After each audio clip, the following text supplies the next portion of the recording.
لما بنقول محترف عربي في مصر على طول دماغك بتروح يا مغربي يا تونسي يا جزائري.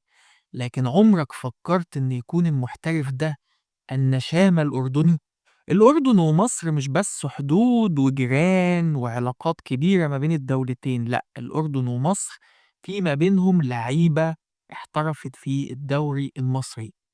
رغم إن عددهم قليل جدًا وهم ال6 لعيبة هنذكرهم مع بعض لاعب، لاعب، وهنقول جه إمتى وهنقول تأثيره كان عامل إزاي، لكن في منهم ناس عمرنا ما هننساهم داخل الدوري المصري، وخصوصًا دلوقتي الصفقة الجديدة اللي ضمها نادي بيراميدز وهو عودة الفخوري، من أهم اللعيبة في الأردن والمنتخب الأردني، وأعتقد إن عودة الفخوري هيبقى ليه مستقبل هايل مع المنتخب الأردني خصوصًا في كأس العالم.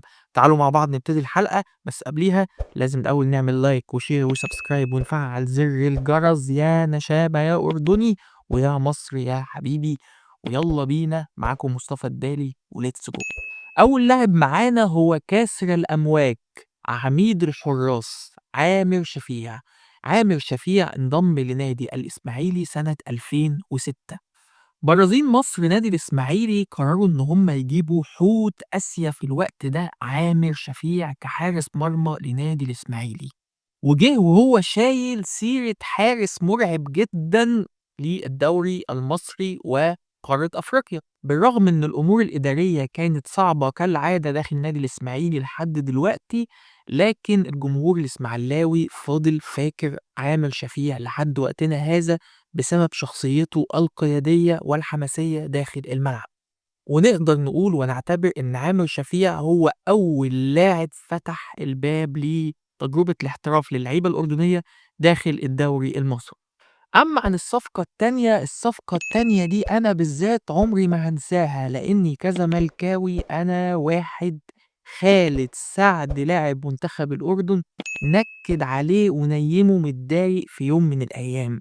مباراة الزمالك والفيصلي الأردني في كأس العرب، نادي الفيصلي أحرز هدف عن طريق خالد سعد في مباراة العودة أمام نادي الزمالك، عمري ما هنساه.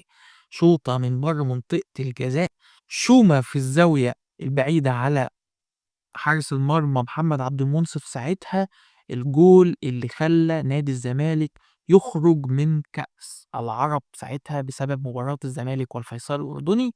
لكن نادي الزمالك قرر فورا يشتري خالد سعد مركز الباك الشمال، لكن كان نادي الزمالك ساعتها بيعتمد على طارق السيد كباك شمال أساسي، وطارق السيد كان نجم منتخب مصر في الوقت ده، وللأسف خالد سعد ما لعبش بصفة أساسية.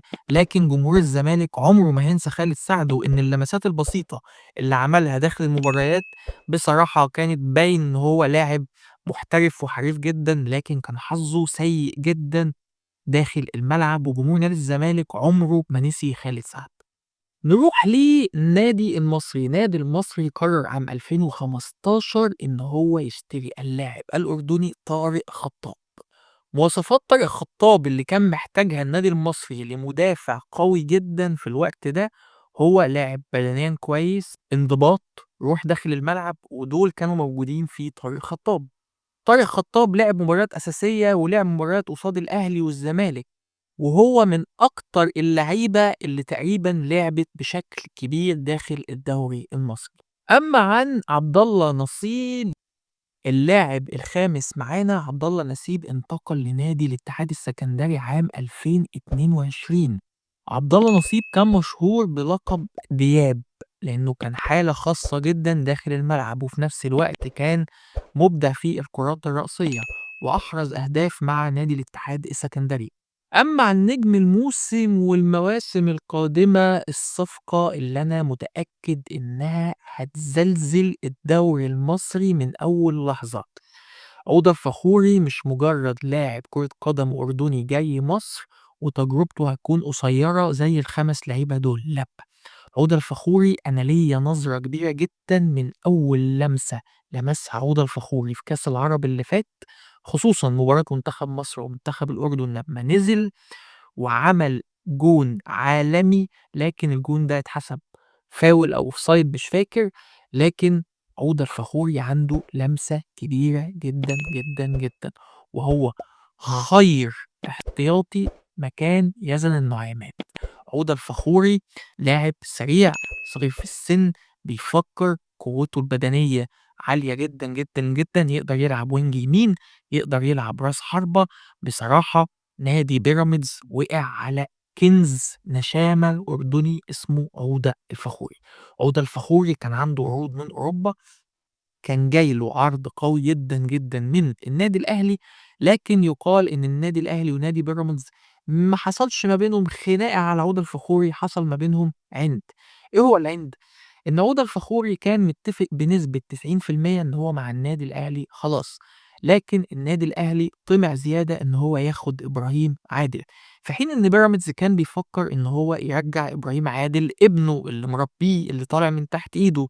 إبراهيم عادل بيلعب في نادي الجزيرة الإماراتي، قريب جدًا، جدًا من إدارة نادي بيراميدز، تقريبًا نفس الإدارة، لكن قرر النادي الأهلي إن هو يدخلها عِند، وعايز ياخد عودة الفخوري، وعايز ياخد إبراهيم عادل عن طريق الكوبري بتاع الدنمارك، وإن إبراهيم عادل هيروح لنادي دنماركي. صاحب النادي ده أخو نائب رئيس مجلس إدارة النادي الأهلي، لكن بيراميدز نشِّف دماغه وقرر إن هو يدخل جامد في صفقة عودة الفخوري، وعلّى الفلوس وعلّى الراتب على انتقال عودة الفخوري من الأهلي إلى بيراميدز.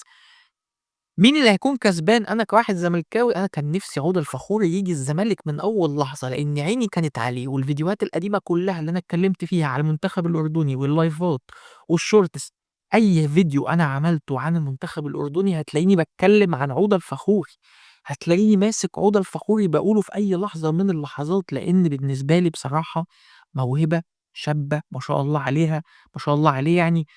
بيطلّع يعني في لاعب كده لمسته بتبيّن قد إيه دماغه دي معجونة كورة، الولد ده دماغه معجونة كورة، لو لعب أساسي مع نادي بيراميدز في الدوري ودوري أبطال أفريقيا، بجد هتشوفوا موسم قوي جدًا أو 6 شهور من عودة الفخوري بس لو قدر نادي بيراميدز يلعبه بشكل أساسي.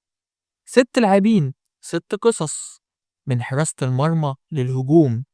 النشامة في مصر مش مجرد ضيوف شرف، النشامة لعيبة سابوا بصمة حتى لو صغيرة. تفتكروا مين من جيل منتخب الأردن الحالي اللي هيشرفنا في كأس العالم، وأنا متأكد من ده مليون في المية يقدر يكون موجود معانا في الدوري المصري، وعايزين حد بقى ييجي نادي الزمالك، كفاية نادي بيراميدز بقى وكفاية على النادي الأهلي، عايزين نجوم منتخب الأردن يشرفوا نادي الزمالك. اكتبوا لنا في التعليقات مين لعيبة تانية من المنتخب الأردني تحبوا تشوفوها داخل الدوري المصري. كان معاكم مصطفى الدالي، ما تنسوش تعملوا دايما اللايك والشير والسبسكرايب وتفعل زر الجرس، ومستني اشتراكات بالذات اخواتنا الأردنيين النشامة في القناة. ما تنسوش تعملوا لايك وفولو لصفحة الفيسبوك والتيك توك وانستجرام باسم كادرات اف سي او نادي الكادرات، هتلاقونا موجودين معاكم في كل حتة.